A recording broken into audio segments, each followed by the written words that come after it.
incumbent on every single person in this room that we engage not only each other, but that we engage all the people that we know and all the people that are around us to work hard for Democrats at the national, the state, and the local level.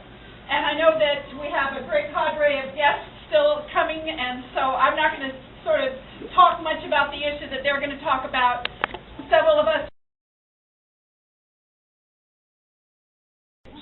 that truly makes our country strong, and that's the message of Democrats. And so make sure they vote. And right, oh yes, and then of course, voting. So we all need to get out the vote, some things before, work together, and make sure that we truly can make a difference. And so I think our cadre of, here comes the governor.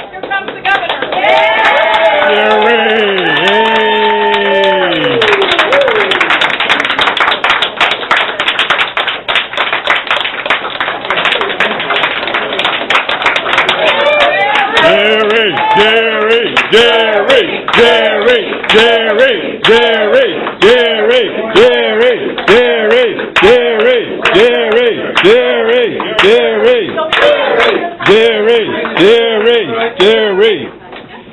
All right. So is that it? So we're going to have 8 years of you. Yes. Wow. This is exhausting just to think about. Well, it's great you're here on such a hot Labor Day, but it's a little cool, and you sometimes are left off the main pathway here, aren't you? I mean, you're always going to Sacramento or L.A. or San Francisco, but we're here today, and we want to just let you know that the campaign's begun. We're working hard. We're getting support from all over the state, in fact, all over the country. I sent the first ad out through the internet, the Facebook, Twitter, all that stuff. Some of you may have even got it. You got it already. But that means the other people aren't signed up on jerrybrown.org.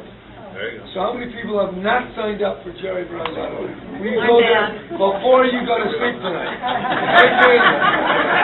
www.jerrybrown.org, and then join. And then if you just can't help yourself, push the donate button. We're counting on you. We're counting on people, because you have the mega bucks over on one side, but then we have the people on the other side. And I see my role here as pulling the people together, whether it's on the left side or the right side, business or labor. We got to pull together because the state is in trouble. It's in big trouble. In fact, I've been around a long time. I've never seen it like this. So we're going to go through a period of great difficulty.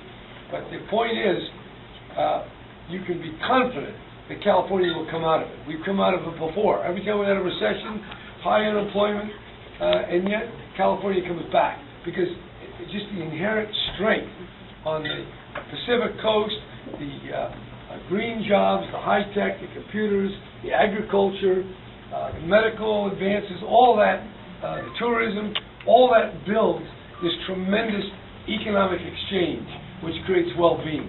And we want to get that engine going again. That's really my goal here. I'm not going to be just scapegoating one group like some of my opponents are saying, well, it's the public employees or it's the immigrants or it's somebody. Well, the real truth is that we're in this mess because of the financial scams, excess, and greed on Wall Street. That's why we're here. And now we got to clean up. And while it was a relatively small part of America that got us in the mess, we're only going to get out if we pull together as Californians first. And there's no other path forward except in solidarity and investing in the future and building on our assets. And that's why I say this is a great time to pull together. And it's easy, anybody can do it. When it's hard, it's more difficult. Now I've got some plans on education, on pension reform, on green jobs, but you got to go to jerrybrown.org. I'm just not going to tell you. You got to click in a little bit, get with the program. So, look, we've got 8 weeks to go. We're up against somebody who'll spend another $50 million, but we can overcome that. The race is a dead heat, from everything we can see. There have been lots of polls. So the big question is, which path forward? Is it the mega bucks? No. Is it the 17 billion in tax breaks that will go essentially to, you know, the most powerful, the most wealthy, and the ones who really need them the most? That is my opponent's plan. It's not really a plan. It's kind of a digging a deeper hole, taking our budget and doubling it. You know, by the way, if she got away with that, you would have to cut massively in the schools. You'd have to cut medical care. You'd have to really devastate the budget when we can't even deal with the deficit we have. So tax breaks for the allies of Whitman is not the first thing I would do as governor.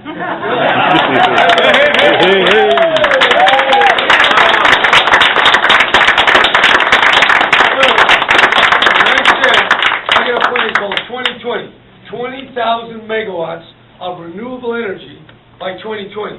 That'll create 500,000 jobs.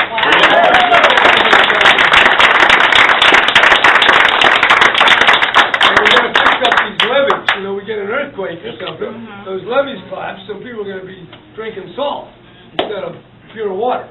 So, and by the way, you fix the levees, you get the people who benefit to pay for it, and you put a lot of people to work in the process. So, dealing with our water, dealing with our energy, dealing with our education, it all puts people to work. But we only get there if you have a governor talking straight, telling you the way it is, not a smoke and mirrors budget, that here we are in September, it's not even solved yet. I won't wait for months. I'm going to start in November, and I'm going to work intensively so that every legislator and all the people of California are engaged in a great debate. What is it we need, what is it we want as Californians, and how the heck are we going to pay for it? All right?